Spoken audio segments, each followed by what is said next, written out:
Todos. Começar agora a mesa redonda Inovação e Acesso aos Novos Medicamentos, dilema para os sistemas de saúde. Esse é um assunto extremamente relevante.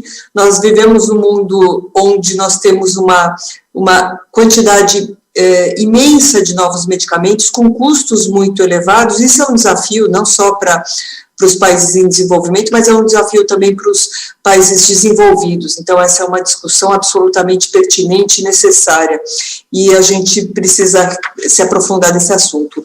Eu sou Maria del Pilar Esteves Dias, Pilar, sou oncologista clínica, diretora de corpo clínico do Instituto do Câncer do Estado de São Paulo e coordenadora da oncologia desse instituto.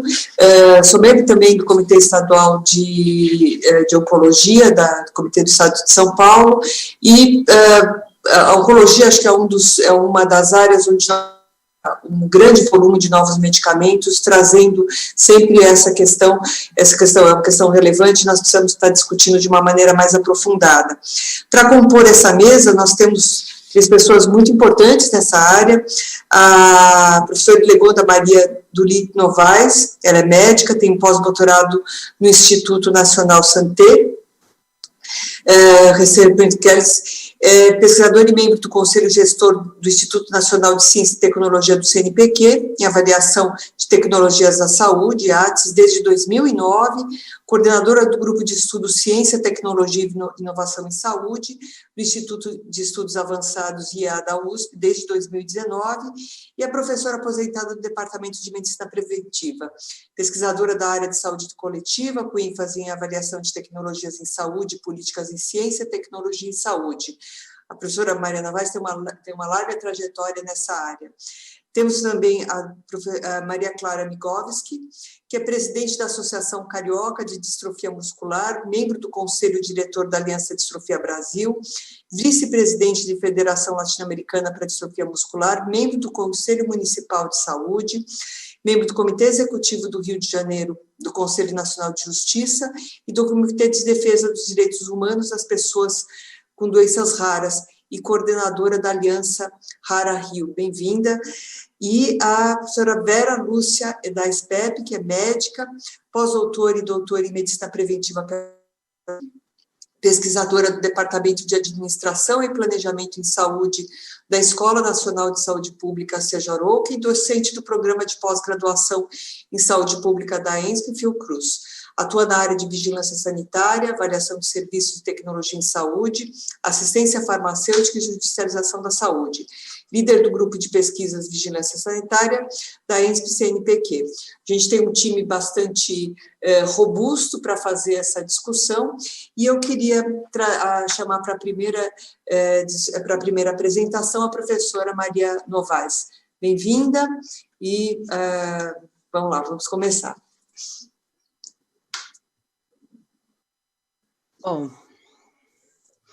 Bom dia.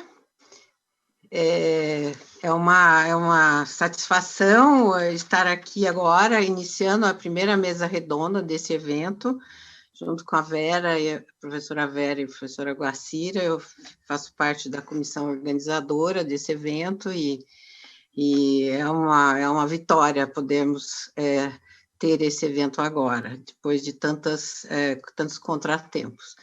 Eu também fico muito satisfeita em ter agora essa mesa redonda e a minha fala, depois da palestra tão instigante do professor Albert. A minha apresentação ela vai refletir o que, digamos, o que eu sou e o que é a minha trajetória. Então, por ser uma pessoa que se formou em medicina em 1971, né? Portanto, eu formei minha forma de pensar e olhar para o mundo nos anos 60. Isso, inevitavelmente, impactou a forma em que eu tenho vivido todos esses anos as transformações, tanto em geral da sociedade, como na área da saúde, nos sistemas de saúde, e na avaliação de tecnologias.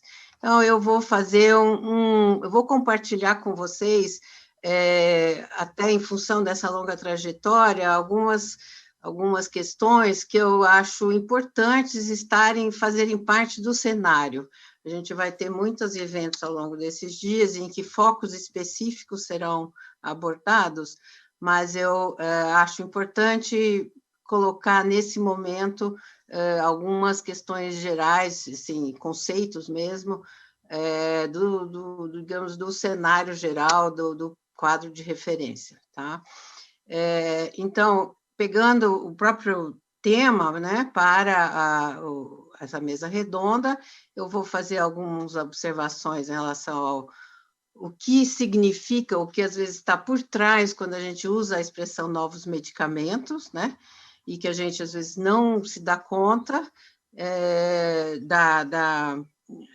dos subentendidos ou das diferenças, né, que essa palavra, ou essa expressão novos medicamentos tem, problematizar algumas coisas quando falamos de sistemas, serviços e profissionais de saúde, que também é absolutamente heterogêneo e complexo, e depois, finalmente, os desafios para as políticas públicas de vigilância, controle e avaliação de novos medicamentos.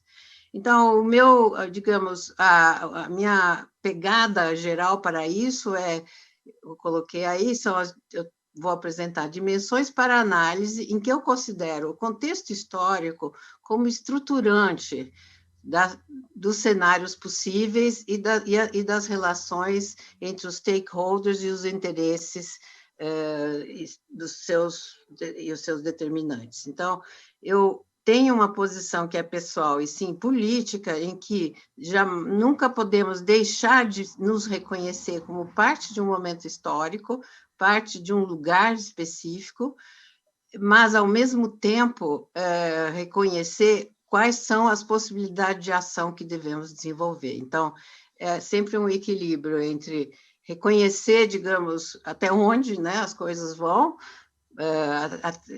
aonde estamos atuando, mas também sempre reconhecer aquilo que é possível de ser feito. Essa é quase que, digamos, uma profissão de fé, quase como pessoa e como profissional a essa altura da vida, e é o que está por trás dessa minha fala. Então, quanto a novos medicamentos, o professor Albert falou já um pouco, eu, até por ser dessa geração, meus PowerPoints são sempre muito cheios de textos, mas eu me baseei em citações de artigos, que eu acho importante, né, sempre embasar, mas eu vou falar o que é importante dessas citações que eu selecionei, tá? Então, quando a gente fala novos medicamentos, a gente tem que, às vezes, especificar se podem ser novos no mercado, né? Ou pode se tratar de novos mercados, são coisas diferentes, não é? Então, eu usei para problematizar essa diferenciação um texto que é de 2015, de um Instituto de Saúde e Informação em Saúde, que tem uma ONG, mas tem uma vinculação com a indústria farmacêutica, e eu achei interessante usar porque é de 2015 e fala de 2020. E aí é uma lição também para a gente perceber que, claro, a gente sempre faz, né, digamos, projeções para o futuro, mas estamos sujeitos a que tudo mude. Então, veja, em 2015, quais eram as projeções para o mercado global de medicamentos em 2020? Não há, obviamente, menção a uma pandemia, ela ocorreu. Mas, ao mesmo tempo, essas projeções, então, feitas, elas são interessantes mesmo olhar agora, porque elas representam onde a gente estava antes da pandemia, né? E o que pós-pandemia, enfim, o que precisamos recuperar, claro, de uma forma agora diferente e impactada pela pandemia, mas tínhamos, digamos, uma situação clara de como estavam estruturados os mercados, como estavam acontecendo o desenvolvimento de novos medicamentos e como era a sua incorporação. e totalmente desorganizado pela pandemia, mas pós-pandemia isso tenderá a se reorganizar, não de forma muito diferente do que estava antes. Então, a gente vê afirmações do tipo há uma concentração, né, de medicamentos nos países desenvolvidos. E nesses países desenvolvidos, os medicamentos de marca, eles representam uma grande parte, nesses países, uma grande parte dos gastos. É importante também a gente sempre olhar para que tipo de doença ou problema de saúde os gastos se concentram, e atualmente, olhando para 2020, a concentração era nas doenças não comunicáveis, né? Uma outra forma que esses autores alertam é que uma coisa é você olhar quanto de dinheiro, não é gasto aqui e ali, como é a distribuição, a outra coisa é quando você olha volume de medicamentos, não é? E que é interessante. Então, quando a gente olha número de medicamentos, volume de medicamentos consumidos, são os medicamentos de custo menor que predominam, né, no seu volume. Então, e é importante saber isso, porque isso tem a ver com a demanda, a necessidade de produção. Como a Pilar já falou, de fato, a oncologia lidera, né, a classe dos medicamentos de especialidade, com mais de 100 bilhões de gastos, né, olhando para 2020. Naquele momento, uma grande preocupação era o destaque da hepatite viral, porque estava começando a entrar novos medicamentos que, de fato, revolucionaram o tratamento para a hepatite viral. E isso era importante porque, ao ser hepatite viral, uma doença infecciosa, esse aumento de consumo desse medicamento provavelmente se daria de uma forma um pouco diferente, porque a concentração das hepatites está nos mercados emergentes, né? Então, isso é um ponto importante. E aqui também, nessa época, de qualquer forma, havia uma expectativa de grande crescimento de consumo, e principalmente também em mercados emergentes. Aqui esse gráfico ele mostra, quer dizer, o que é sempre importante a gente diferenciar quando está falando em gasto. Você diz quanto gasta tal país ou tal região, não é? Agora, é muito importante também sempre olhar em medicamentos, olhar o que representa aquele gasto naquele país. Isso, de repente, dá uma outra dimensão, né? Então, Suécia, Estados Unidos, que está aqui, não é? Gastam bilhões em medicamentos. No entanto, o gasto em saúde dos Estados Unidos é muito grande. Então, proporcionalmente, o gasto em medicamentos nos Estados Unidos, 10%, um pouco mais, 11% aqui, é muito menor do que, e observem que, porque aqui são dados de países da OCDE, né, não tem todos os países, veja que em países, principalmente com sistemas de saúde mais frágeis e com coberturas, às vezes, também não muito amplas, o consumo a proporção que representa o gasto em medicamentos é muito grande, como observe na Rússia, Hungria, a Grécia, né? Então, isso é uma coisa importante também, de sempre lembrar que o volume de gasto em medicamentos está atrelado, portanto, ao volume geral gasto em saúde e ao tipo de sistema de saúde. Isso precisa sempre olhar isso para entender esses gastos, tá? Peraí, acho que eu fui para... Aqui tem uma coisa que já foi abordada também na palestra, assim, os medicamentos podem ser novos, com novas tecnologias, ou novos para doenças conhecidas ou novos para novas doenças. Então, esse novo, o que eu estou tentando fazer é problematizar a palavra novo, né? Que a gente precisa sempre, então, detalhar. Então, ainda esse relatório considerava que em 2020 os pacientes teriam maior acesso a terapias inovadoras, né, em torno de câncer, doenças autoimunes, cardiologia e drogas órfãs, né?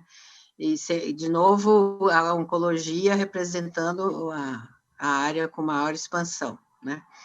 E que essas novas drogas na oncologia seriam realmente inovadoras, com muito uso do acúmulo que temos agora na genômica, na metabolômica, enfim, toda na área da biotecnologia, né? E aí, no limite, em um dado momento, a oncologia também se encontra com o grupo das doenças raras, né? Em que passa-se a pensar tipos de cânceres como uma doença rara também, enfim, o que dá alguma discussão, né?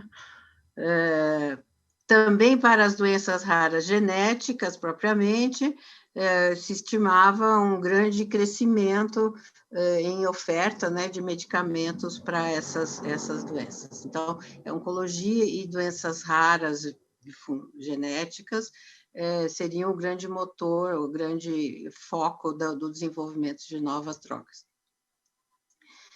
A questão da precificação, né? O alto custo é um aspecto específico, mas que eu acho que ele é dominante nessa discussão, né? Quer dizer, como é que o que significa esse custo? Como é que é calculado esse custo? Então, aqui temos um autor muito experiente do sistema de saúde inglês e que fez essa revisão, essa discussão geral. Então, ele cita, assim, que existem muita controvérsia quanto ao preço, né? Que os preços são exagerados e que, e o argumento é que eles são altos por causa do custo da pesquisa e desenvolvimento, mas que o preço deles está exercendo uma pressão por demais grande, né? Nossa, eu estou demorando, tenho que ir mais rápido. E aí, e que também nisso muitos remédios pouco eficazes vão sendo colocados no mercado, né? Agora, a posição dele é que, apesar do mercado imperfeito, farmacêutico, não tem como não seguir e não aceitar e não lidar com esse desenvolvimento científico, né? E que os preços são, no fim, submetidos a cálculos políticos.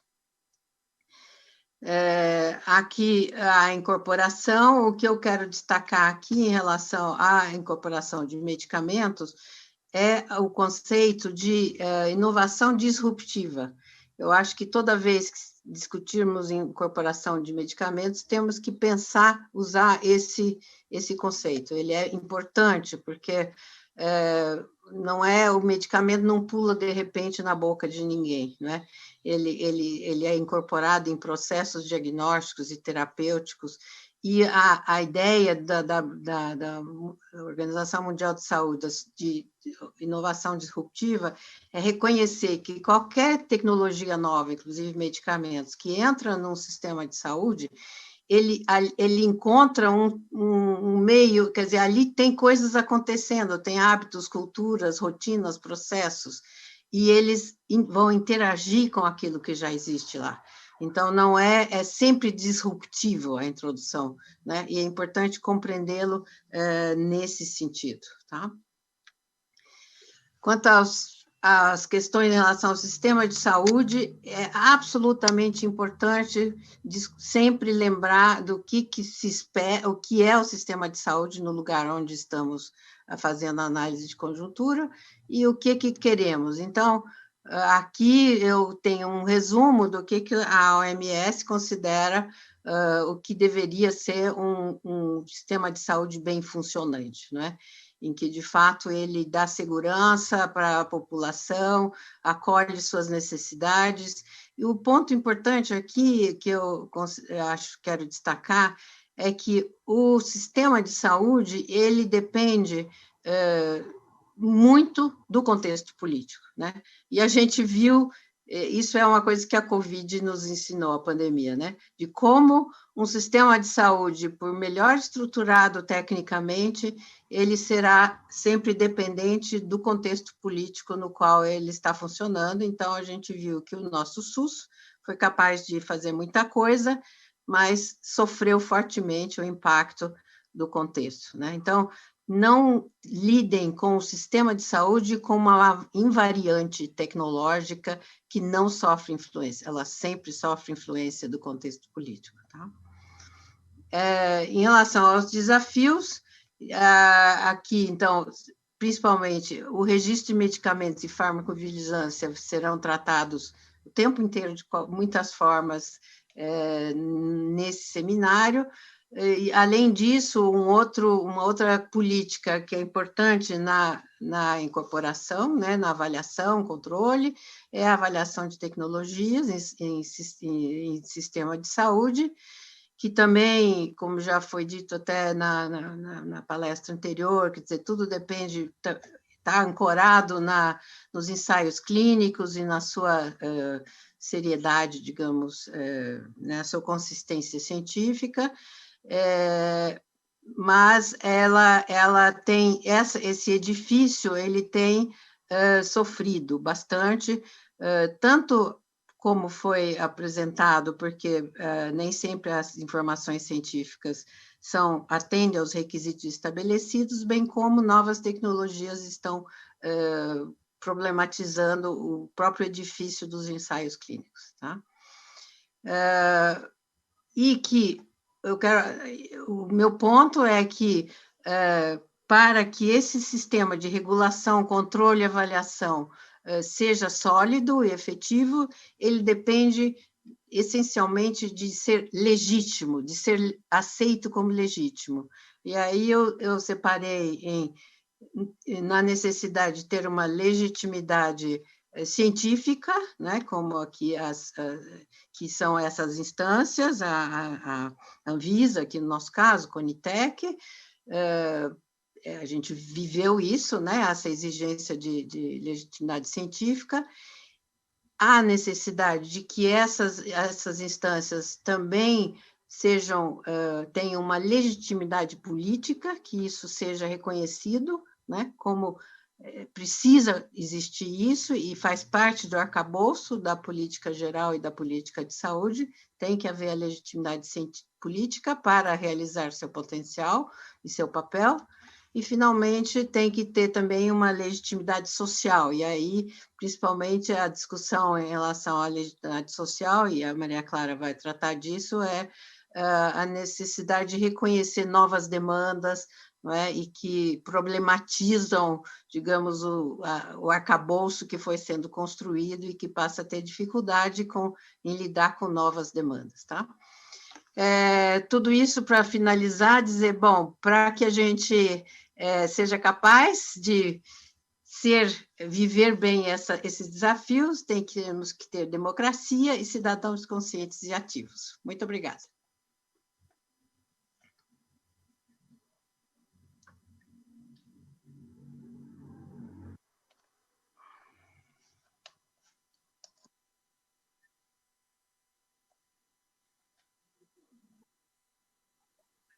Pronto.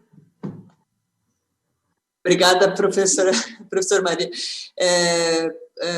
Viva a democracia, sem uma sociedade ativa, participante, que tenha conhecimento do que quer e para onde, do que é, né, o que quer e aonde quer chegar, a gente não consegue construir uma saúde de qualidade nem e ter uma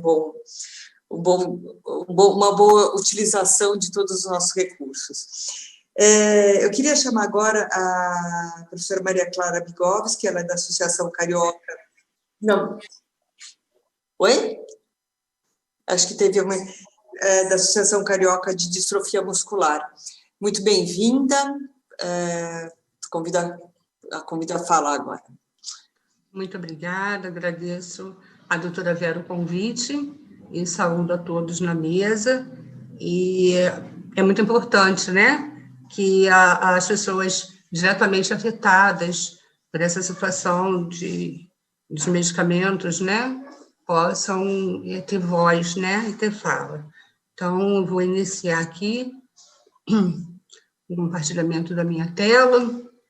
Começando de uma forma leve, eu trouxe para vocês uma pequena fábula que já existe e para a qual eu fiz uma adaptação, uma ratoeira na fazenda.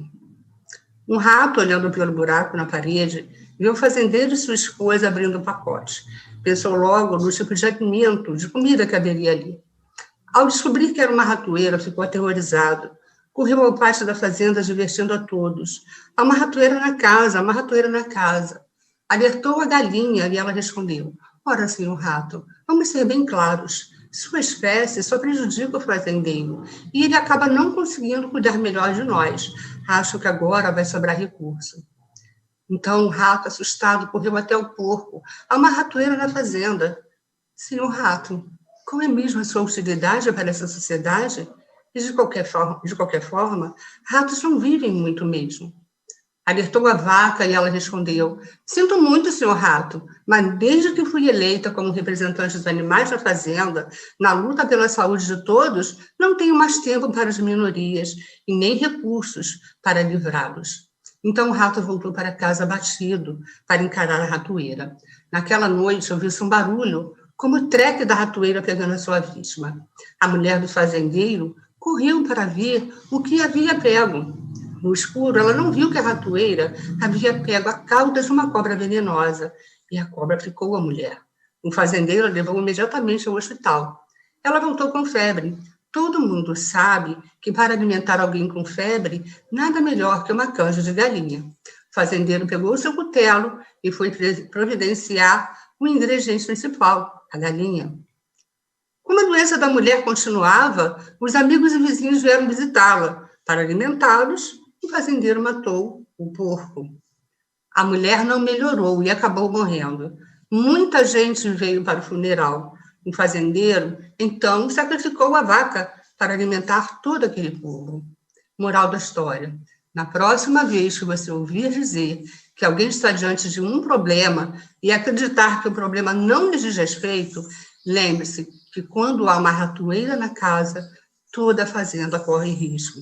Um problema de um é um problema de todos. Vou trazer à tela a outra apresentação para dar continuidade à minha fala.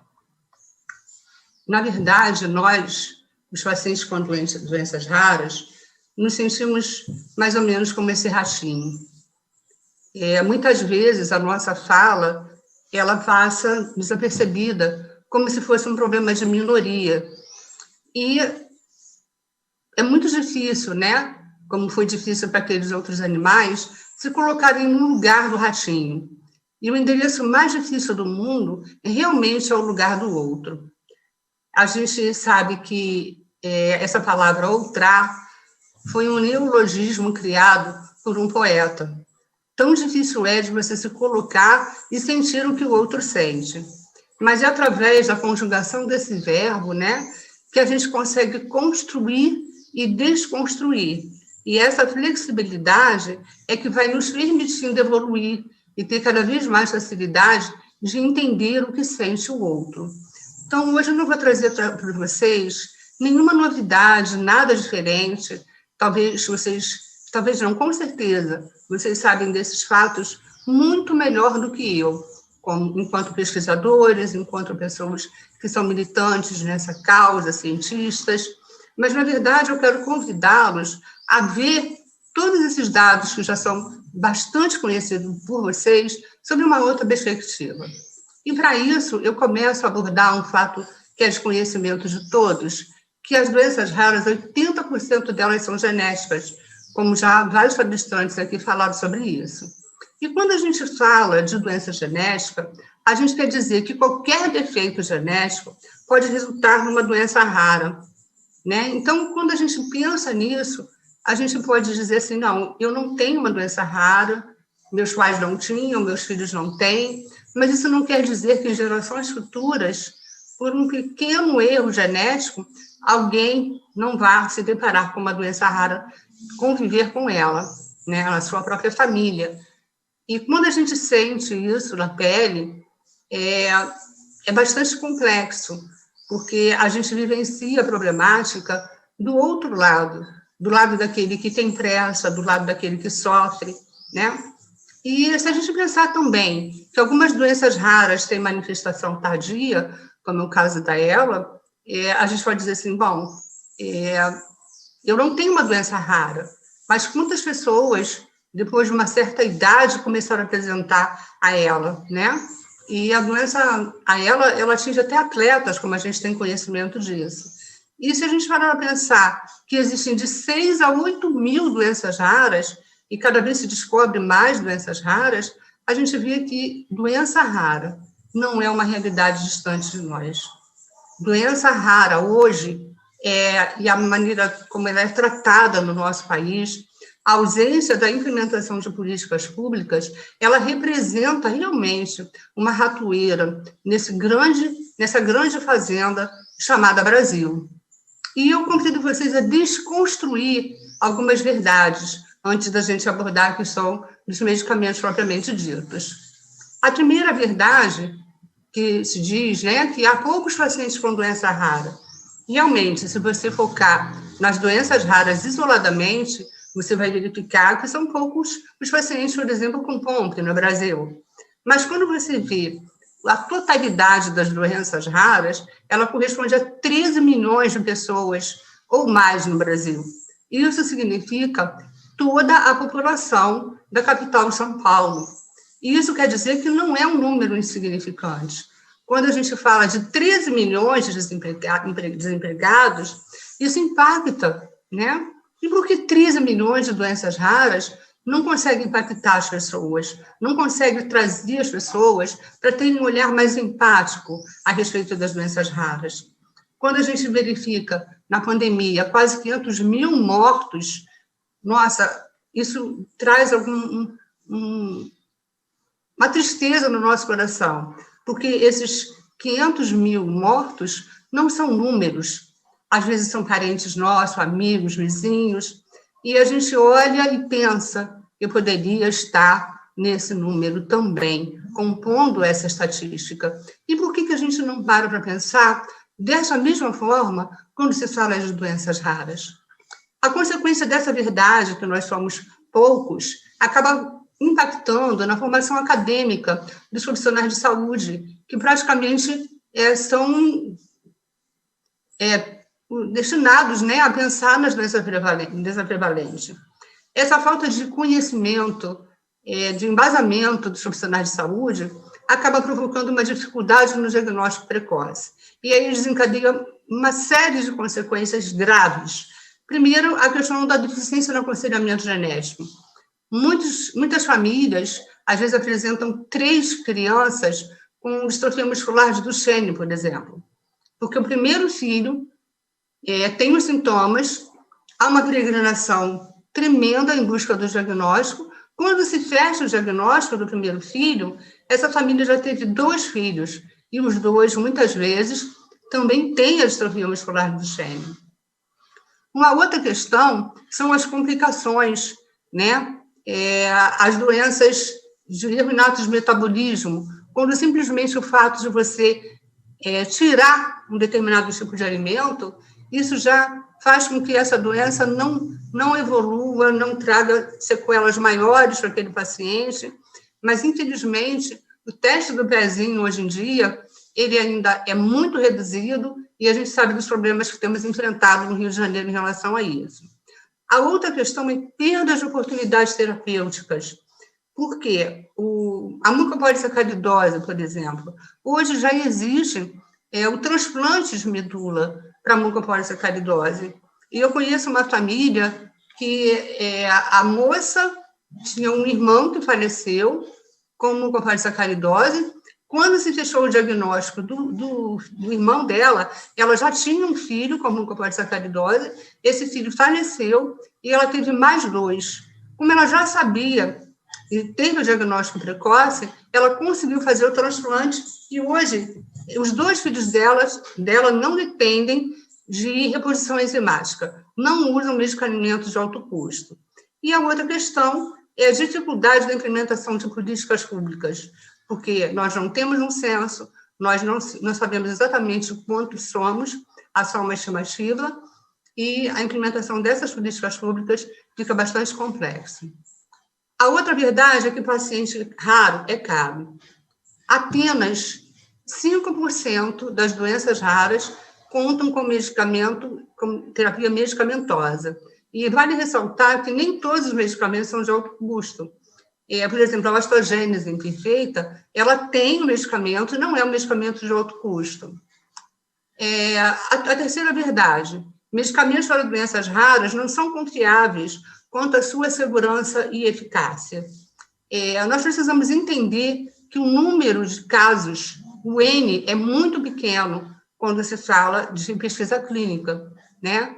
Então, isso às vezes impacta muito mesmo nos resultados da pesquisa clínica, e mesmo depois que esses medicamentos são aprovados pela Anvisa, como é o caso do medicamento atalureno para a distrofia muscular de Duchenne, eles continuam ainda sendo inviabilizados de serem conseguidos judicialmente, porque existe uma nota técnica no NATJUS que fala que esse medicamento não tem eficácia e nem segurança comprovadas, embora ele já tenha sido aprovado pela Anvisa. E a questão do custo-efetividade. Então, aqui vale a pena a gente pensar um pouquinho o que entendemos por efetividade. E se eu perguntasse a vocês hoje, se houvesse um medicamento que vocês pudessem tomar, que retardasse o envelhecimento de vocês em 6 anos, não só no que se refere a se conseguir a diminuição de rugas, de cabelos brancos, mas o de força, o de memória, o de capacidade, o de disposição. Vocês não gostariam de fazer uso desse medicamento? A gente sabe que isso é um sonho da humanidade, né? O elixir da longevidade. Então, imagine uma criança com 12 anos que está fadada a uma cadeira de rodas, no início da sua adolescência. Se houvesse um medicamento que fizesse com que, mesmo com dificuldades, ela continuasse a deambular, seria excelente, seria um ganho muito grande. Me permitam usar o meu exemplo pessoal. Há 6 anos atrás, eu conseguia desenvolver minhas atividades de vida diária com muita tranquilidade. Eu tinha a minha independência. Eu conseguia fazer transferências, eu conseguia fazer uso da minha higiene pessoal. Hoje, 6 anos passados, eu preciso de alguém até para me levantar da cama para exercer minhas atividades no dia a dia. Se há 6 anos atrás houvesse um medicamento que me estabilizasse da maneira como eu estava, para mim seria tudo de bom. Então, quando a gente fala de efetividade, a gente não está falando de cura. Por quê? Por exemplo, né? Hipertensão não tem cura, diabetes não tem cura, mas existem medicamentos para controlar essas doenças, e isso seria de fundamental importância que fosse levado em conta na hora dessa avaliação de efetividade. Para pacientes que preferem a judicialização, é uma outra verdade que a gente precisa desconstruir. A judicialização, ela não traz benefício nem para os pacientes, porque não garante a continuidade da dispensação do medicamento, e nem para o poder público, porque não se consegue o melhor preço no medicamento. Mas, infelizmente, se não acontece a judicialização, o poder público não entende que há demanda. Entendemos que há necessidade de um equilíbrio entre o investimento realizado pelas indústrias farmacêuticas, porque as indústrias farmacêuticas, elas não são trabalho filantrópico, como qualquer outro serviço, elas atendem a demanda de mercado, né? Então, todo mundo quer lucro, né? E as indústrias farmacêuticas não são diferentes, elas não fazem trabalho filantrópico. A gente sabe que há um investimento muito grande nas novas tecnologias, mas, assim, a gente também entende que essa margem de lucro, ela precisa ser viável, né? E ela tem que ter um equilíbrio entre a margem de lucro e o valor cobrado desse medicamento. Entendemos também que os recursos do SUS são limitados, mas precisamos entender que não há cidadão com direitos civis mais direitos civis do que outros. Todos nós somos iguais perante a lei. E o que a gente precisa é que seja aplicado o princípio da equidade, tratar os desiguais nas suas desigualdades. E agora, como sair disso, né? Precisamos buscar alternativas para os cidadãos com doenças raras tenham o seu direito à saúde garantida. E aqui eu trago algumas sugestões. Maior investimento em pesquisas clínicas para doenças raras, quebra de patentes. Aqui cabe uma interrogação, né, que isso tem sido discutido até em relação às vacinas, mas isso inclui uma discussão muito grande, envolve vários aspectos, né, e não cabe aqui no momento. Investir no diagnóstico precoce, aconselhamento genético, que diminui a incidência de novos casos na família, diminuir as complicações, evitar perdas de oportunidades terapêuticas e manter o afetado por doença rara ativo e produtivo, desenvolvendo o poder público. A gente fala muito de medicina preventiva, né? Então, se nós pudéssemos fazer com que o número de pacientes com doenças raras, através do aconselhamento, né, genético, se a gente conseguisse diminuir essas complicações, usar terapias alternativas mais baratas, nós teríamos um investimento, porque esse paciente com doença rara, ele vai demandar muito cuidado, um dos familiares vai ter que ser obrigado a largar o mercado de trabalho, esse paciente muitas vezes vai precisar de BPC, né? Ao passo que se a qualidade de vida dele, a sobrevida dele fosse olhada por um outro foco, esse paciente poderia se manter ativo, produtivo e um cidadão com direitos e contribuindo para a sociedade. A incorporação dos medicamentos para doenças raras, ela precisa ser com preço justo. Para quê? Para ter a garantia do acesso e a diminuição da judicialização. Precisamos também ter um monitoramento da segurança e eficácia. Eu não acho que isso seja uma coisa que a gente precisa deixar de lado, muito pelo contrário. Após a comercialização, é preciso que haja esse monitoramento. Os critérios de incorporação precisam ser específicos para doenças raras. Enquanto nós nos mantivermos nessa questão do custo-efetividade, dificilmente nós teremos novos medicamentos sendo incorporados. Precisamos de alternativas inteligentes, né, já utilizadas em outros países, como foi uma luz no final do túnel, quando se começou a falar de compartilhamento de risco, mas que, infelizmente, não se ouve mais falar sobre isso. E precisamos também de um olhar mais empático para o paciente com doenças raras. Nós matamos os cães danados, os touros ferozes e indomáveis. Degolamos as ovelhas doentes com medo que infectem o rebanho. Asfixiamos os recém-nascidos mal constituídos. Mesmo as crianças, se forem débeis mentais ou anormais, nós afogamos. Não se trata de ódio, mas da razão que nos convida a separar os fortes e sãos daqueles que podem corrompê-los. Essa é uma fala de Sêneca, 4 séculos antes de Cristo. E temos o direito a ser iguais quando a nossa diferença nos inferioriza e temos o direito a ser diferentes quando a nossa igualdade nos descaracteriza. Daí a necessidade de uma igualdade que reconheça as diferenças, e de uma diferença que não produza, alimente ou reproduza as desigualdades. Essa é uma fala do Boaventura de Souza, de 1963. E eu pergunto, estamos hoje muito mais próximos da fala de Sêneca do que da fala de Boaventura, porque cada vez que nós fazemos com que esses pacientes com doenças raras não tenham o direito ao acesso às terapias, sejam elas medicamentosas ou não, porque hoje nem aquilo que o Ministério da Saúde preconiza, que está lá no site, que a atenção, os cuidados básicos nós temos, enquanto nós fizermos isso, nós vamos estar condenando esses pacientes à morte, infelizmente.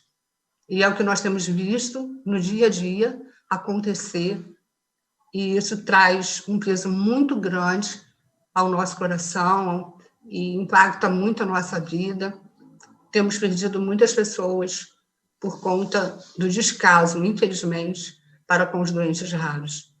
Eu espero que eu tenha alcançado o objetivo e espero que vocês entendam também que nós, enquanto pacientes, nós não queremos onerar o SUS e nem tirar o direito das doenças prevalentes. Nós só queremos ter direitos iguais.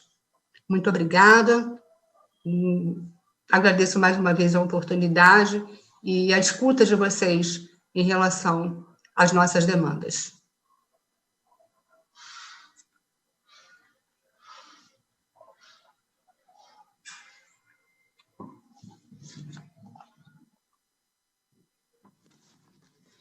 Desculpem, eu esqueci de ligar o fone.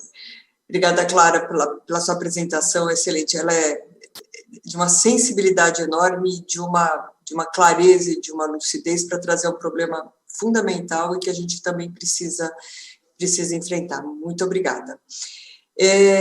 A gente prossegue agora com a professora Vera Lúcia da SPEP, que é da Escola Nacional de Saúde Pública da Fundação Oswaldo Cruz. Bem-vinda, Vera. Agora é com você. Não?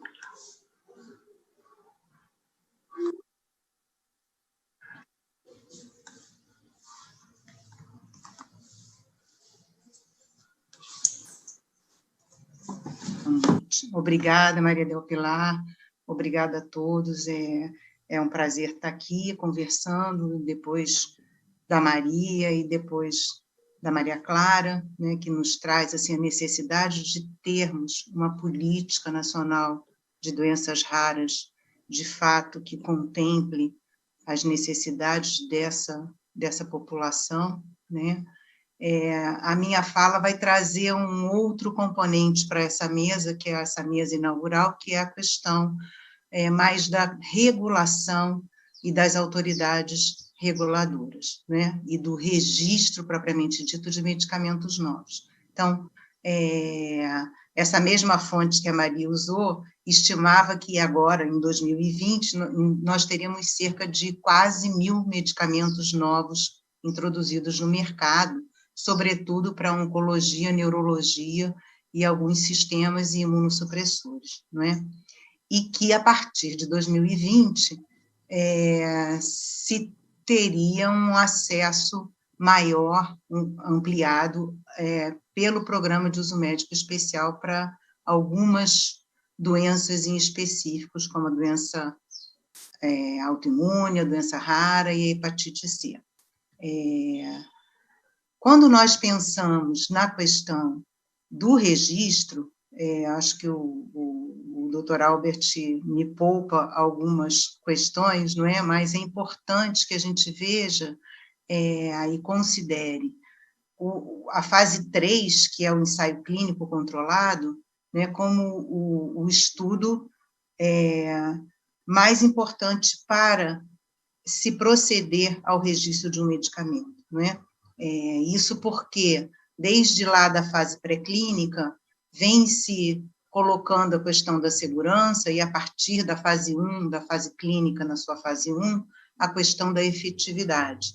Mas é no ensaio clínico controlado, na fase 3, em que nós temos uma evidência mais robusta de eficácia e de segurança, que vai ou não se confirmar após o registro, né, após a comercialização. Nós temos tido cada vez mais a possibilidade de acesso aos medicamentos e às novas tecnologias antes mesmo do registro, durante a realização dos ensaios clínicos, da fase clínica, para pacientes individuais ou para grupos de pacientes que não fazem parte dos ensaios clínicos. Temos tido também a possibilidade de registro acelerado, o FDA, eu trouxe aqui o FDA, porque o FDA é o que mais precocemente, segundo vários estudos, concede o registro acelerado para novas tecnologias. Eles têm várias modalidades nesse programa de registro acelerado, né? A revisão prioritária, o fast track, a aprovação acelerada propriamente dita, e esse uso médico especial, que são para doenças onde eu tenho, que são doenças que eu não tenho muitas tecnologias destinadas para ela, né? E lá nos Estados Unidos o Orphan Drug Act é bem antigo, a gente tem atualmente, foi só de 2017, a RDC que fala sobre o registro de medicamentos órfãos, e a pandemia nos trouxe aí, então, nos reforçou alguns programas que não existiam, né, alguns instrumentos regulatórios que não existiam, e que são propostos para momentos de emergência internacionalmente. A autorização de uso emergencial é um deles. O Brasil deu um registro condicional para o Remdesivir há pouco tempo, é um registro que dura menos tempo para que se tenha uma reavaliação. E, atualmente, a gente tem essa autorização temporária para importação, né? Então, o medicamento nem é produzido no país, ele é importado para ser utilizado, no caso, não é o medicamento, é a vacina.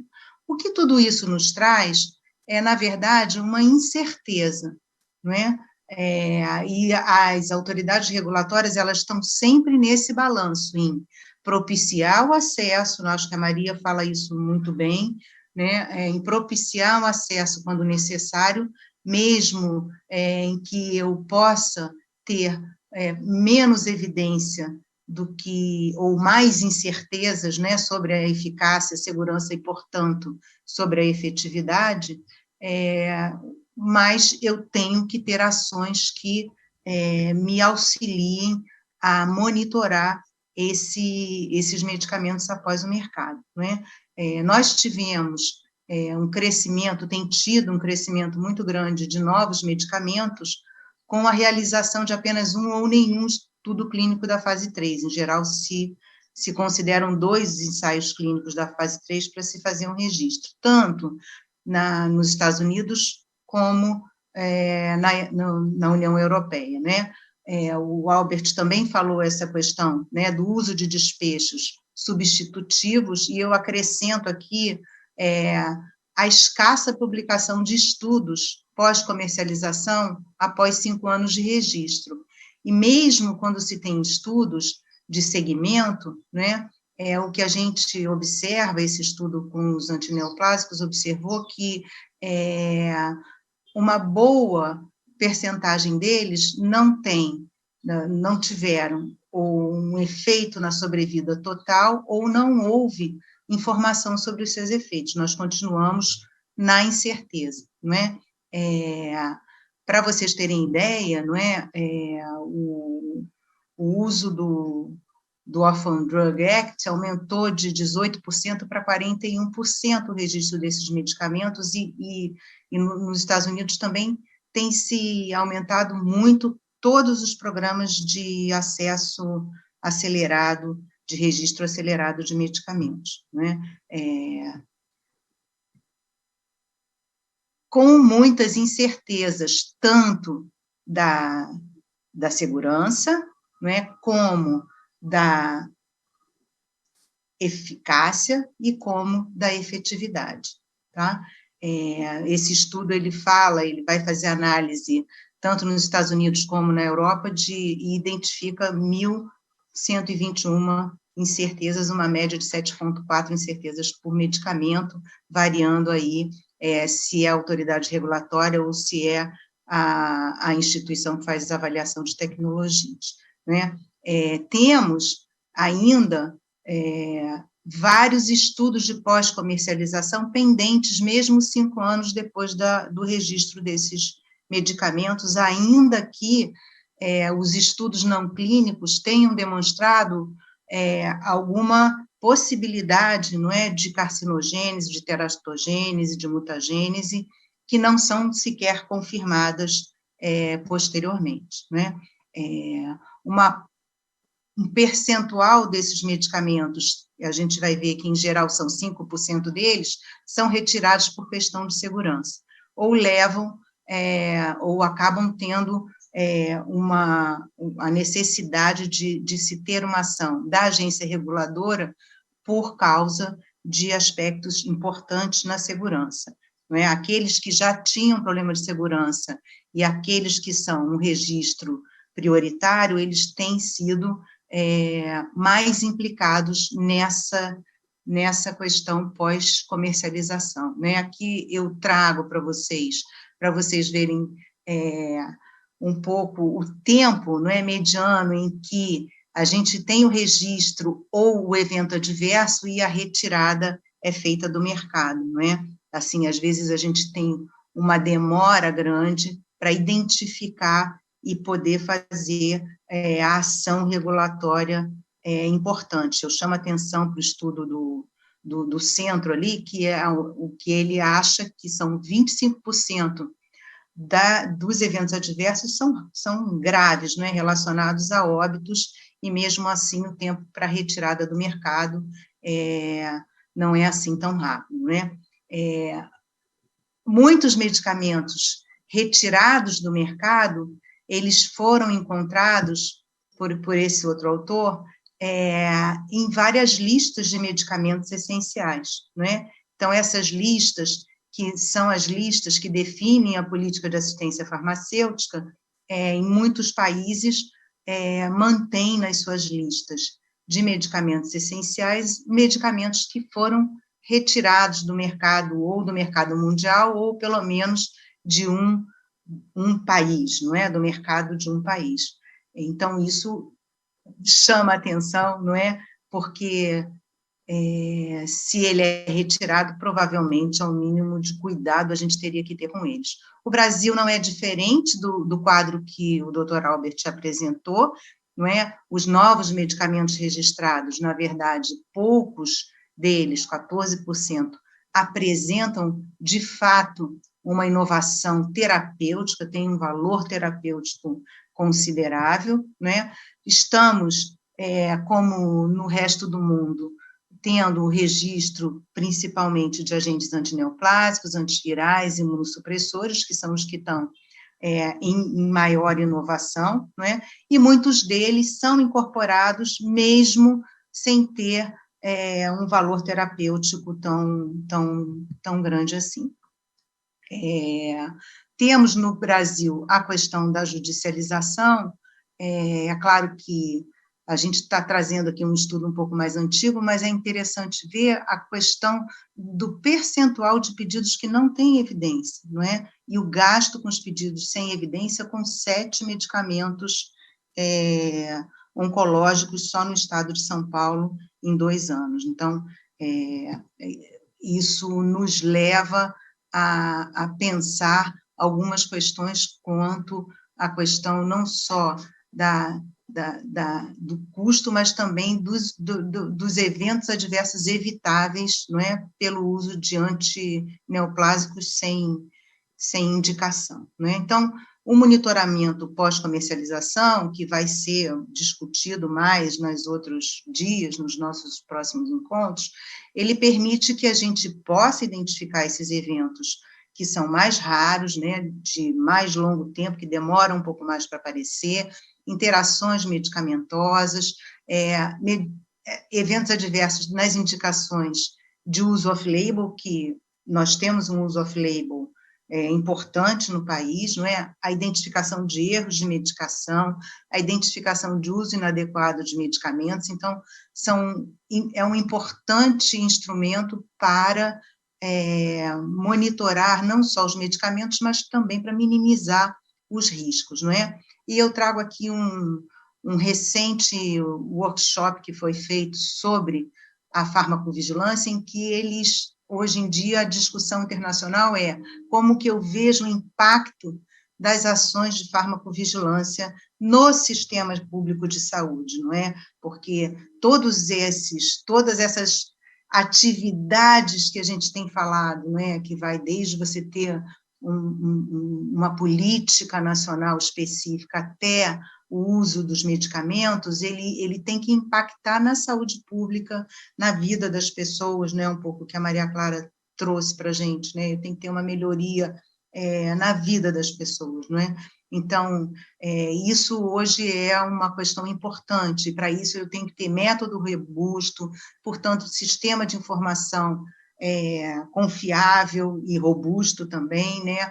Um marco sustentável que me gere informação para poder permitir um melhor procedimento regulatório, né? Eu ter um sistema nacional de farmacovigilância bem implementado e, ao mesmo tempo, flexível para se adaptar às modificações que têm acontecido no campo, e uma estratégia aprimorada para permitir aos reguladores determinar em que medida a ação reguladora afeta na saúde pública para o bem e para o mal, né? Então, eu acho que, assim, para além desses desafios que algumas já foram aqui falados, não é? Que é a questão da reafirmação do direito fundamental à saúde, para um financiamento do Sistema Único de Saúde que cada vez mais está em risco, não é? Com um Sistema Único de Saúde que mantenha os seus princípios de universalidade, equidade, integralidade, que eu tenha uma autoridade reguladora fortalecida e uma comunicação, não é, cada vez mais transparente. Eu acho que isso a pandemia tem trazido, não é, essa comunicação entre as agências reguladoras, as empresas e a sociedade civil organizada, né, isso por um lado, mais macro, uma transparência, né, quanto à composição do preço desse setor farmacêutico, para que se viabilize o maior acesso ao maior número de pessoas necessitadas, não é? Ao mesmo tempo em que a gente pense na sustentabilidade dos sistemas de saúde. Essa discussão ela hoje é universal, não se dá somente aqui, ela se dá no mundo, não é? Uma coisa é eu ser capitalista e visar o lucro, isso é correto. Agora, eu não posso visar um lucro que seja absurdamente alto e que impeça os estados nacionais de ter um sistema de saúde sustentável, não é? Eu tenho um Sistema Nacional de Farmacovigilância implementado com capacidade de gerar sinais de segurança, não é? Acho que a Guacira, na última mesa, vai trazer um pouco a atualização desses dados para a gente, né? Mas isso é um ponto fraco no nosso Sistema Nacional Brasileiro de Farmacovigilância. A Maria trouxe um pouco isso lá na fala dela também, né? E que seja capaz também de realizar o gerenciamento e a comunicação do risco para a população, né? Eu preciso saber e ter esses alertas de segurança cada vez mais disseminados, né? E estabelecer de forma proativa a notificação de eventos adversos, né? Eu ter estudos de farmacovigilância também que não sejam só de notificação, mas que seja de uma fase de uma farmacovigilância ativa. Eu ter estudos de fase 4 rigorosos e com maior número de pessoas para que eu possa diminuir essa incerteza e finalizar, não é? E fomentar a troca entre as próprias autoridades reguladoras no mundo, que isso tem acontecido muito com a questão da pandemia, não é? E isso, ter um monitoramento pós-comercialização como prioridade, não é, de um sistema regulatório. Isso nos faz com que a decisão que nos gera incerteza possa ter um melhor acompanhamento, não é, e minimizando o risco para a população. Aqui são as referências, e eu agradeço, então, a possibilidade de falar um pouco sobre isso. Obrigada. Obrigada, Vera. Acho que é essencial esse posicionamento, que esse o painel que você trouxe para a gente de como é que se processam todas essas questões. Eu acho que a gente tem um agravante no Brasil, que é você conviver com não são dois sistemas, mas a gente ainda tem uma questão no país que aumenta as dificuldades e traz uma desigualdade muito grande, que é você ter a aprovação da ANS e, portanto, uma série de drogas estarem disponíveis aí para o setor privado, né, para os convênios, e a gente ter o SUS como com um número mais restrito de medicamentos disponíveis. Eu não estou nem discutindo as questões da segurança, da eficiência, mas de que a gente ainda transita com dois universos muito diferentes e que isso traz hoje, pelo menos para as doenças que têm um maior custo, quase um abismo para alguns diagnósticos, né, do ponto de vista de o que você oferece para um é muito distinto do que você oferece para o outro. Isso é uma injustiça social muito grande, né, no mínimo a gente pode falar isso, e a gente tem que, de alguma forma, equacionar essa situação. Tem várias mensagens, acho que agora a gente vai para a fase nosso debate mesmo, né? Nós temos várias mensagens aqui agradecendo as apresentações, elogiando as apresentações e colocando elas como fundamentais. Eu não vou repetir cada uma delas, mas acho que a gente tem um bloco aqui das doenças raras e tem várias perguntas a respeito do teste do pezinho. Eu acho que aí o teste do pezinho ele vem dentro da questão do diagnóstico precoce também. E a pergunta que está sendo, as perguntas vêm no sentido de se isso é considerado um avanço mesmo. Se você consideraria um avanço, Clara, e agora talvez, eu acho que falta o resto da discussão, né, feito o diagnóstico, o que a gente faz quais são os próximos passos, né, então, queria que você comentasse um pouco sobre isso, tem mais de uma pergunta nesse respeito.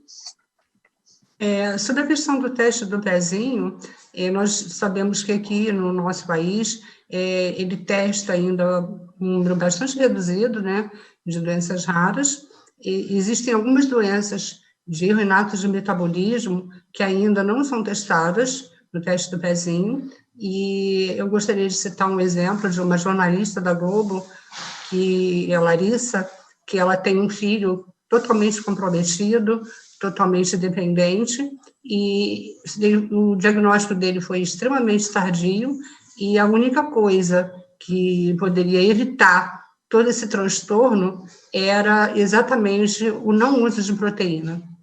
Então, me marcou muito uma fala da Larissa, quando ela disse o seguinte: eu estava comprometendo o meu filho, dando para ele comida boa, dando leite materno, né?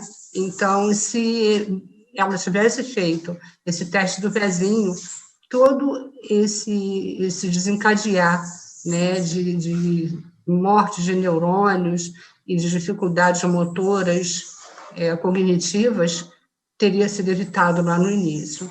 Então, eu acho que a gente precisa ainda avançar muito no que se refere ao teste do pezinho, e principalmente se pensar no teste do pezinho ampliado, porque isso não é gasto, é investimento, né? E a gente precisa entender isso, porque se a gente consegue um diagnóstico precoce, se a gente consegue evitar deformidades, essa dependência dessa pessoa, a gente economiza mais tarde lá, né, no benefício do BPC, a gente deixa que os pais continuem no mercado de trabalho, a gente faz com que esse próprio cidadão tenha o direito e a possibilidade de ser economicamente ativo e não dependente economicamente do Estado, né? Então, eu acho que a gente precisa repensar muita coisa em relação a isso. Bom, na verdade, é a discussão de uma... Maria, acho que o seu microfone está fechado.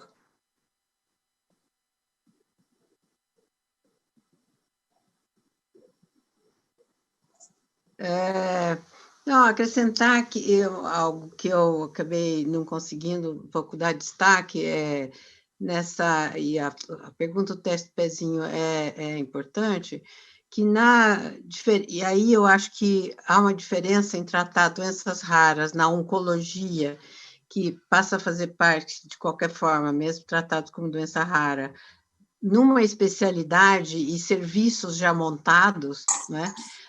O que é muito importante nas doenças raras genéticas, e eu acho que é um desafio depois do teste do pezinho, é que são doenças muito diferentes, né?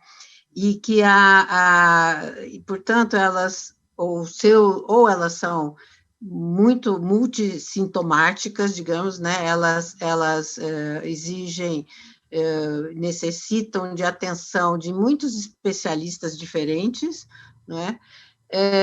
E são, enfim, progressivas, de longa duração, idealmente, não é assim? Então, o que elas colocam, e que acho que eu não vejo tratado, assim, de uma forma mais detalhada, a não ser quando se faz uma discussão de que as doenças raras, genéticas, né, não oncológicas, precisam de centros de referência, de diagnóstico e tratamento, né? Porque então, seriam centros de referência que concentrariam um conjunto enorme de profissionais trabalhando de uma outra forma, né?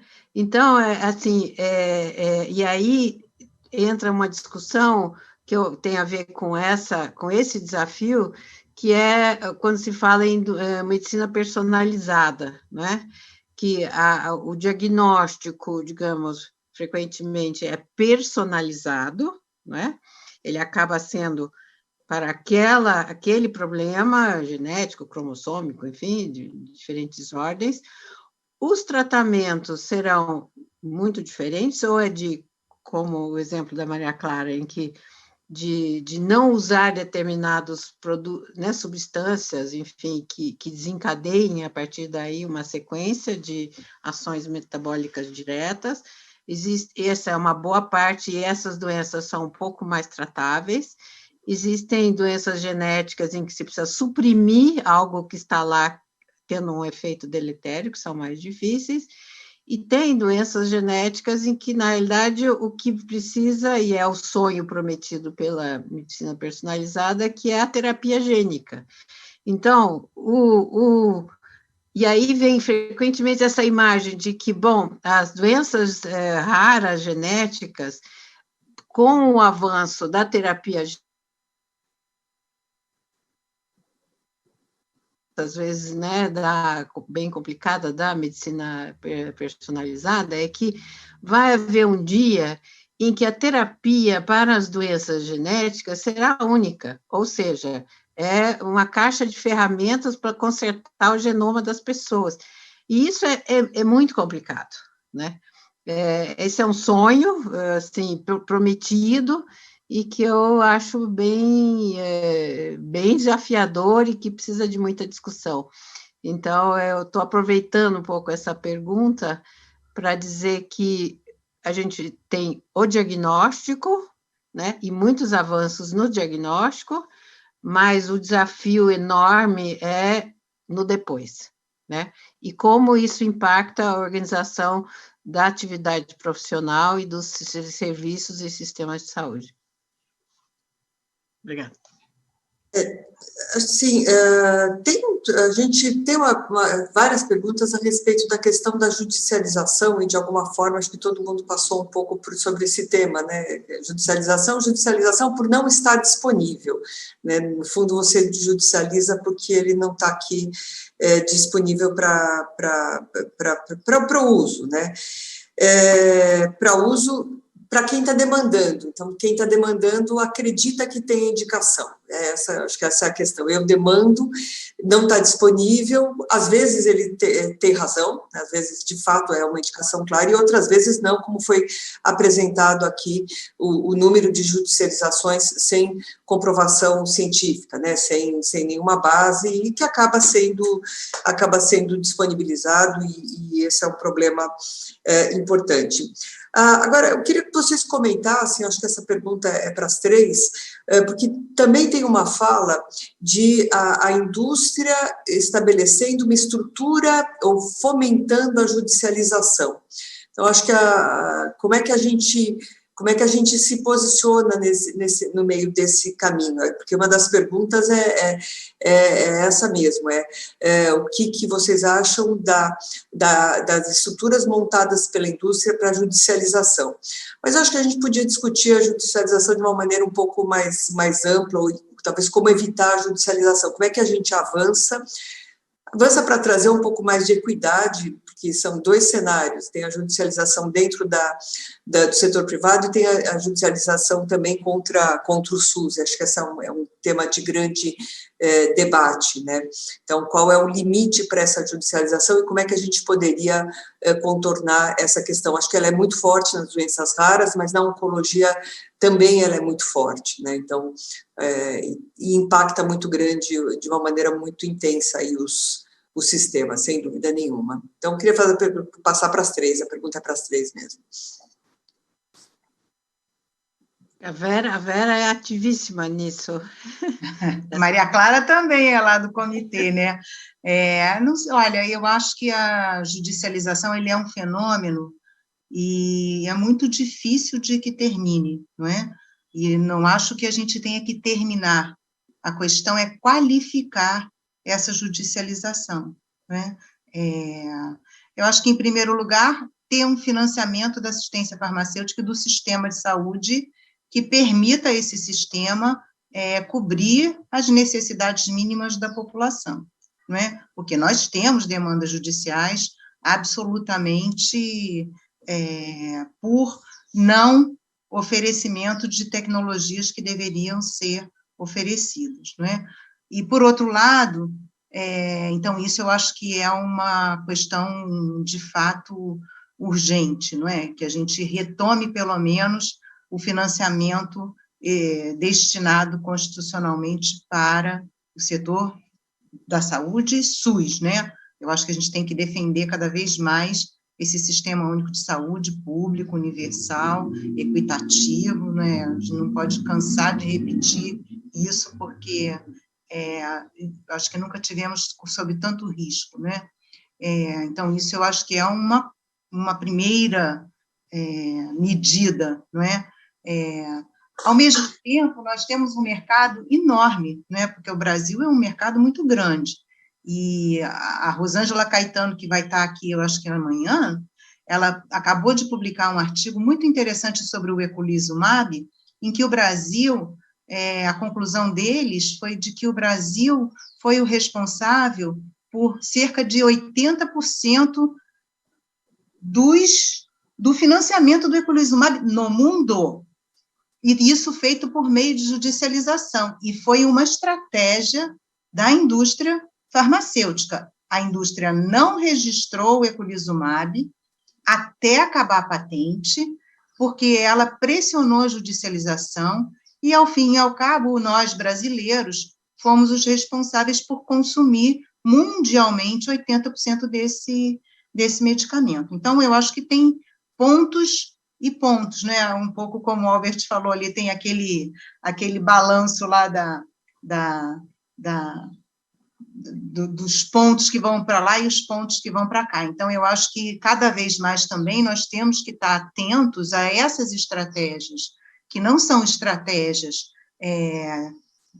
de novo, né, para beneficiar a saúde pública, senão só para beneficiar a um lucro abusivo, não é? Eu acho que internacionalmente, tem sido discutida a questão das condutas antiéticas, não é? As condutas abusivas. Eu acho que isso nós temos que identificar e começar a um pouco fazer como os Estados Unidos, punir, né, com altíssimas multas, para que a gente não tenha ou minimize esse tipo de demanda que é prejudicial ao sistema de saúde, e muitas vezes a gente não sabe, né? Algumas fraudes foram identificadas em São Paulo, sobretudo, né? Mas é claro que a gente tem em outros lugares que são prejudiciais aos pacientes que nem sabiam que aquilo ali era uma ação, e que muitas vezes não necessitavam, tinham um diagnóstico errôneo para poder solicitar aquele medicamento. Então,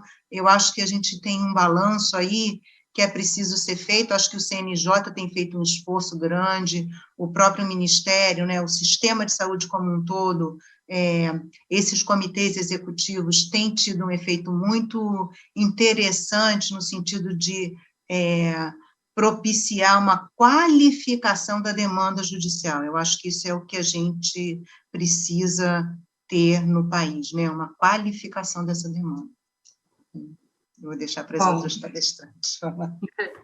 Bom, eu queria só voltar um pouquinho à fala da doutora Novaes e pontuar duas questões. A primeira é que todas as doenças elas são tratáveis, né?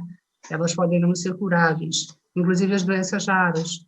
Elas podem não ter uma terapia medicamentosa, mas existe uma série de questões que precisam ser levadas em conta para a qualidade de vida dessas pessoas, né? Então, não existe doença não tratável, existe doença não curável.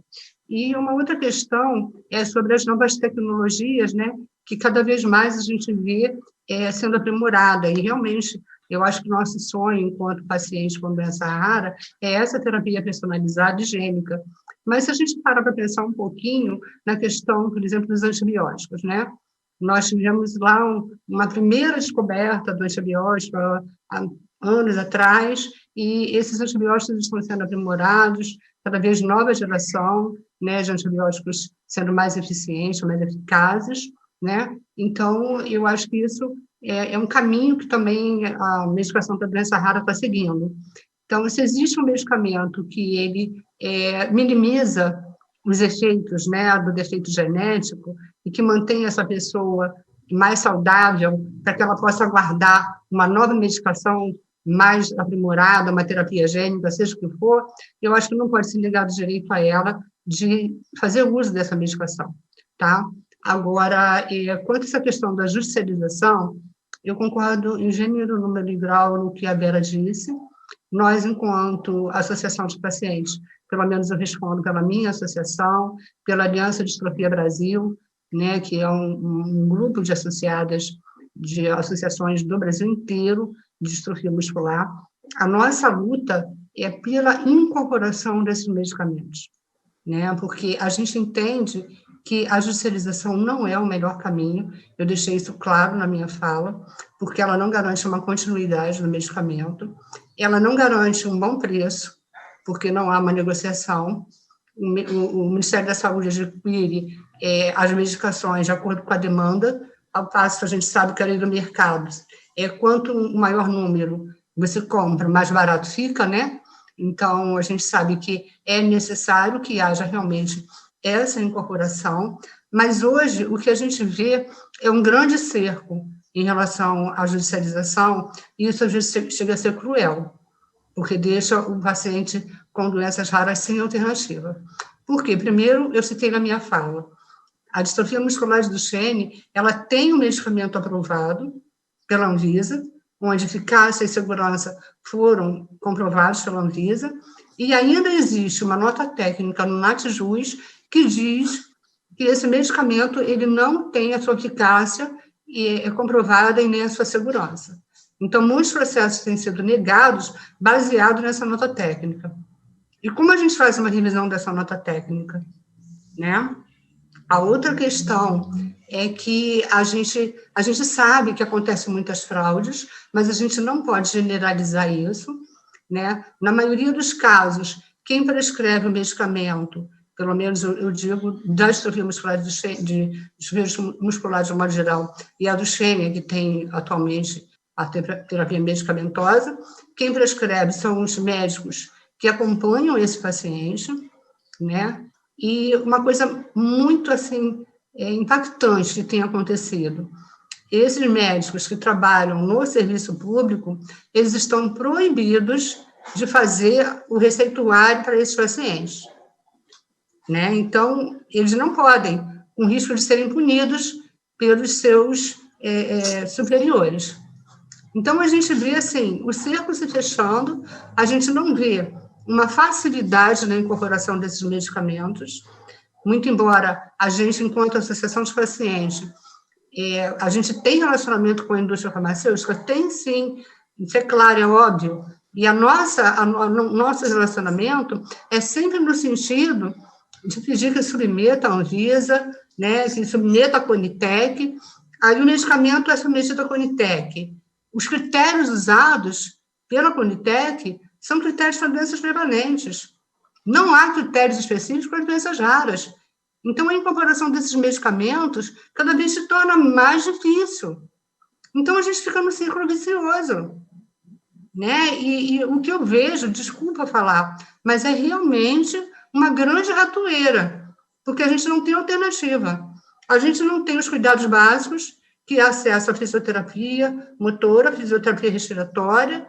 É atendimento multidisciplinar? É sim, é um atendimento multidisciplinar, mas não pode ser negado o direito a gente o atendimento multidisciplinar, tá? Então, o básico a gente não tem direito.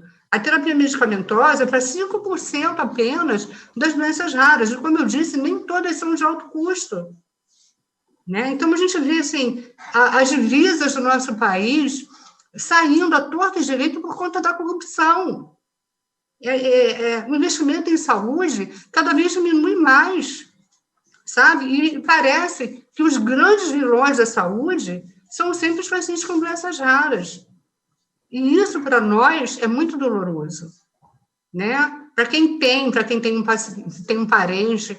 Por isso, a minha fala foi de tentar se colocar no lugar do outro, porque realmente o lugar mais difícil do mundo é o lugar do outro. Né? A gente vê na própria pandemia o que está acontecendo agora. Né? A gente vê que os cuidados básicos, né, de distanciamento social, de uso de máscara, as pessoas não estão nem aí para isso. Né? E a empatia ela está cada vez mais difícil, mas a gente não pode deixar de pensar que qualquer um está sujeito, em algum momento da sua vida, a se deparar com a doença rara. E eu posso garantir para vocês, eu venho de uma família em que meus pais casaram, nenhum dos dois tinham doença rara aparente. Depois de casado, os dois apresentavam sintomas de doenças raras diferentes. O meu pai, a doença de Machado-Joseph, e a minha mãe, distrofia muscular. Eles tiveram 3 filhos, os 3 filhos apresentaram doenças raras. Então, a minha convivência com a doença rara, eu fui perdendo um a um dos meus familiares. Quando eu tinha 6 anos, foi quando o meu diagnóstico foi feito, os médicos disseram que eu não ia passar da adolescência. Então, hoje, aí, meus cabelinhos brancos mostram que eles não estavam corretos. Eu costumo brincar que eu estou entrando na 3ª adolescência. Eu completo no próximo mês 58 anos de uma vida ativa, fui uma cidadã produtiva, funcionária pública do município do Rio de Janeiro, sou militante da causa, não só porque eu acredito que a gente precisa lutar pelos nossos direitos, mas porque eu sei, eu sinto, eu sofro com a doença rara desde a infância. Então, assim, pedir que vocês sintam o que eu sinto é impossível, porque a gente não tem como sentir o que o outro sente se a gente não passa por aquilo. Mas eu gostaria que todos os gestores públicos repensassem as suas atitudes e vissem os pacientes com doenças raras como cidadãos que têm direito civil como qualquer outro. E que nós não somos aqueles que querem desonerar e impactar o sistema de saúde. A gente sofre também quando a gente vai numa unidade básica, pedir um medicamento para diabetes, não tem, para hipertensão e não tem. Nós também somos impactados com isso. Mas isso não nos tira o direito de ter o nosso atendimento que a gente tem o direito a ter e que vai trazer melhoria de qualidade de vida para a gente. Então, assim, a gente não acha que a judicialização é o melhor caminho, mas a gente não judicializa, o governo entende que não tem demanda e nada acontece. Tá? Obrigada. Maria, dentro desse tema, até acho que tem uma questão que está aparecendo, e acho que ela está ligada à judicialização, que é a questão da avaliação de custo-efetividade, de custo-utilidade, porque cada vez mais, então isso é evidente na doença rara, nós temos um N pequeno para fazer uma análise clássica do ponto de vista da eficiência do produto, e agora isso está acontecendo também na oncologia, com as drogas-alvo, às vezes você precisa rastrear 1% dos pacientes com aquele câncer que vai ser candidato àquela droga. Então, aí eu tenho um custo muito alto para o diagnóstico, acho que isso vale para esse conjunto de doenças, e tenho também uma base muito pequena, tornando mais difícil os estudos clássicos de fase 3, randomizados. Então, eu acho que isso, com certeza, vai acontecer com maior frequência, né, com esses novos avanços. Então, como é que a gente, acho que puxando um pouco também para esse lado, né, é possível fazer uma análise técnica eficiente nesse cenário? Então, como é que a gente traz esse modelo clássico da custo-efetividade para que a gente possa fazer uma análise dentro desse cenário também, né, que não seja subjetiva e nem seja injusta, né? Sim, aquilo que eu coloquei na minha fala, né? Nós precisamos ter critérios... Não, eu queria Clara, não, desculpa, depois eu queria também que a Maria Novaes também falasse sobre isso, depois que você falasse. Então pode falar, né, doutora, fique à vontade. Então, eu acho que primeiro eu queria dizer que, bom, como eu disse, eu me formei em 1971 e fui pediatra durante muitos anos, até os anos 80, enfim, final dos anos 80, e depois fiquei mais na parte de avaliação, gestão, enfim, políticas. Mas, então, eu vi como mudou a presença e digamos, a existência social do reconhecimento das doenças raras, né? Lá atrás eram doenças inatas do metabolismo, enfim, os nomes foram mudando, inclusive, e aí eu quero aqui declarar que toda a literatura destaca que houve uma mudança muito grande, principalmente nos últimos 20 anos, em todos os países, também no Brasil, dessa visibilidade da discussão da doença rara e de uma cada vez maior necessidade de equilíbrio entre o interesse coletivo e o direito individual, né? Então, e que eu, até enquanto sanitarista, quer dizer, e até do ponto de vista, digamos, pode dizer, de tradição política, o meu objetivo, digamos, o que eu busco é o bem-estar coletivo, né? E aí, como faz, né? Então, eu acho que eu mudei de posição de ser, bom, primeiro o coletivo, ou principalmente o coletivo individual, digamos, faz parte do coletivo, mas é um fato reconhecido agora socialmente que e são as associações de familiares que mudaram esse cenário, né? Junto com, claro, a crescente possibilidade de ter medicamentos. Então, tudo vai acontecendo meio junto, né? Quer dizer, a movimentação, a visibilidade, porque também há a possibilidade de novas alternativas. Então, eu queria dizer que o cenário para doenças raras, de fato, mudou socialmente, né? Bastante. O que eu, na minha fala, até procurei destacar é que eu acho que a gente precisa sempre procurar sair dessa polarização entre um e outro. Então, eu acho, e a Maria Clara falou, eu acho que todos que, digamos, trabalham e militam com doenças raras devem, ao mesmo tempo, lutar fortemente pela estabilidade e sustentabilidade do SUS. Não dá para separar, não pode separar, né? Porque, por exemplo, eu acho que na oncologia, eu fico perguntando, quer dizer, tem, como você estava falando, Pilar, tem esse medicamento e ele, de fato, tem um impacto na sobrevida, enfim, de uma doença rara, oncológica e já metastática, frequentemente, né, a questão. Mas, ao mesmo tempo, a gente tem um grande número de mulheres, câncer de pulmão e de colo de útero, que chegam no estadiamento 3 e 4, né? Então, assim, não dá para dizer... Então, digamos, o impacto, no fim, sobre a mortalidade geral do câncer, né, é ainda dado pelo mal funcionamento, pela dificuldade de acesso e desempenho do sistema público, como você chamou, entendeu? Então, o que eu tenho procurado fazer, e aí também enfatizando o que a Vera falou, é compreender a complexidade do cenário, e principalmente saber que não tem resposta fácil e não tem resposta definitiva.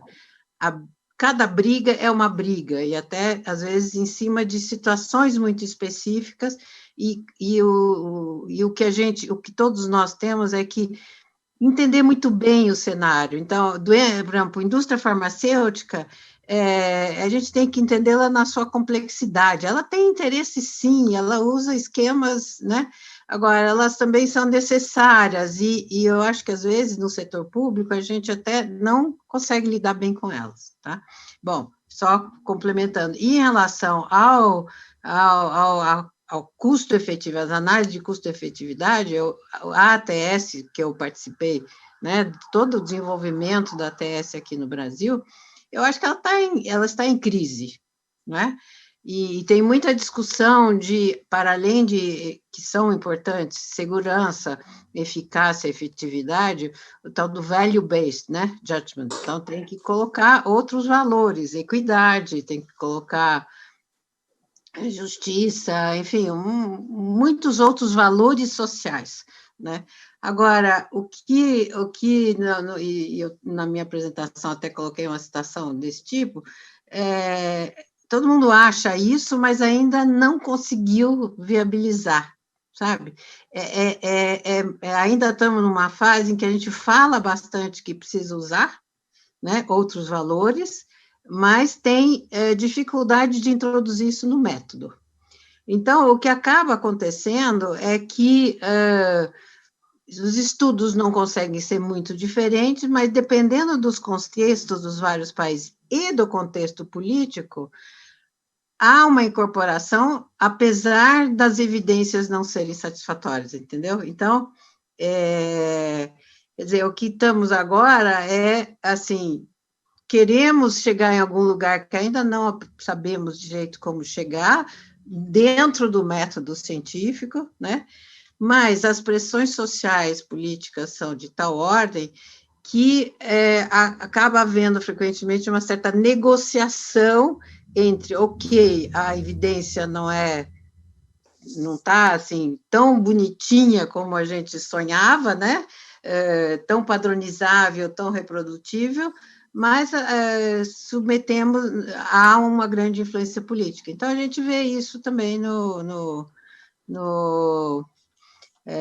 NICE, né, que é a instância de referência, enfim, para o mundo das agências de ATS, que são, quer dizer, tem o estudo científico e depois tem o appraisal, que é a negociação com a sociedade, né? Então, eu acho que a própria também melhor articulação entre evidência científica e realidade política e social está em transformação, pela própria realidade, tá? Mas ela está em crise, do meu ponto de vista, não sei se muita gente da ATS concorda com isso, mas eu acho que ela está em crise, ok? Clara, você ia falar. Tá quase chegando, né, no meio-dia aí. Tranquilo, eu não gostaria, assim, eu ia emendar, porque eu achei que você estava dirigindo a pergunta a mim, mas... Não, desculpa. Sem problema. Eu que peço desculpas, mas eu acho que está tudo mais que esclarecido. Bom, a gente está quase... Tem algumas perguntas se vai estar... Se o vídeo... Se a discussão está... Os vídeos estão disponíveis, eles estão disponíveis no YouTube da pós-graduação da ENSP, tá? Então, e na página do simpósio está lá no YouTube. Eu acho que a gente está quase chegando ao final. Tem algumas perguntas que nós não tivemos tempo de discutir, que é sobre a questão da farmacovigilância. E, na verdade, se considera que ela está bem estabelecida, se ela está bem desenvolvida, estruturada entre hospitais, clínicas e entidades universitárias, o que precisaria ser feito além disso. Acho que a Vera falou mais sobre a questão da farmacovigilância, não sei se você gostaria de responder, Vera. Então, eu acho que, enfim, a farmacovigilância, ela tem também, assim como a ATS, eu acho, e é curioso, tem um texto até que ele faz uma comparação, né, entre a avaliação dos medicamentos feitas pelas instâncias de ATS e pelas agências reguladoras. É bem interessante, né, essa questão da evidência enfim, dá um outro seminário, discutir mais aprofundadamente, mas eu acho que a gente vai discutir isso ao longo do seminário, né? Eu não acho que a farmacovigilância esteja dando as respostas em tempo hábil que o sistema precisa, não é? Então, é por isso que ela precisa ser priorizada, não é? Porque nesse balanço entre o acesso com evidências não robustas e o que pode vir a acontecer depois é uma questão muito importante, a geração de evidências pós-comercialização. No estudo que a gente fez, a gente até, a Maria usou um pouco, né, o que a gente tinha visto aqui no Brasil era que ainda tinha pouco sinal de segurança, uma taxa de notificação muito baixa, né, assim, hoje se tem, embora tenha aumentado, ainda não chega no que é nos países centrais, e é interessante que, por exemplo, nós temos a obrigatoriedade da notificação de indústrias farmacêuticas desde a Lei 6360, lá da década de 70. E nós continuamos tendo como principal notificador, eu não sei, Guacira talvez traga o dado mais atualizado, mas até onde eu estudei, que era 2016, eram os hospitais sentinelas, né? Não a indústria. Esperava-se que fosse a indústria, inclusive depois de 2012, quando a Europa muda toda a legislação dela e prioriza, de uma certa maneira, a questão do monitoramento pós-comercialização e da farmacovigilância, a indústria passa a ser uma das mais notificadoras, não é? Então, eu acho que a indústria não notifica tanto assim. Então, eu acho que precisa, e são vários os fatores, né? Tem vários trabalhos analisando os motivos pelos quais as pessoas teriam dificuldade mesmo de notificar, né? E mesmo de fazer análise de causalidade das notificações, porque não é só a questão de notificar, mas é também a questão dessa análise da causalidade, né? E então eu acho que não, a gente precisa de fato investir muito dentro do sistema regulatório para se ter uma farmacovigilância, um sistema nacional de farmacovigilância de fato que possa gerar sinais de segurança, alertas de segurança, analisar esses sinais para ver se de fato eles têm ou não importância. Claro que a gente está ligado à rede internacional, né, de Uppsala, mas nós somos um país muito grande, né, e que usamos muitos medicamentos novos, então eu acho que uma coisa, só complementando a coisa da Maria, né, eu acho que a gente tem pouco aquela figura da instituição que vai fazer a avaliação de tecnologia inicial depois do registro, né, aquele estudo mais concentrado naquele medicamento para ver se, de fato, aquele medicamento ele usado numa população maior por um tempo maior, nós não temos isso, né, então, assim, eu acho que falta tanto para um lado como para o outro, né, assim, a mesma modalidade de ter o mesmo local que faça o diagnóstico e tratamento para as doenças raras, a gente precisava ter instituições que fizessem um estudo logo após a comercialização e o registro desses medicamentos, outros que não das doenças raras, né, doença rara seria feito nisso, mas dos biológicos, enfim, né, dos oncológicos, mas com um acompanhamento de fato efetivo para gerar informação. É isso. Bom, eu acho que a gente está encerrando, né? Tá. Diga. Não, só dar uma resposta mais das perguntas que estão vindo, né, da coisa do YouTube e do certificado. O certificado vai ser dado, vai estar disponível no site do evento 5 dias após o término do evento para quem se inscreveu e está assistindo por dentro da página, né? E o seminário inteiro vai estar sendo transmitido e vai estar guardado lá na página do YouTube da Escola de Saúde Pública. Bom, tem um Obrigada, pedido Pilar. aqui, Vera, para você divulgar o artigo que você mencionou de comparação de ATS e farmacovigilância. Eu acredito que o artigo está na sua aula, então vai estar lá no YouTube, é só procurar na bibliografia, né? Eu queria agradecer, eu acho que está na hora da gente encerrar, né? É uma pena, porque tem mais perguntas, e acho que essa seria uma conversa que duraria a tarde inteira, mas o tempo é finito.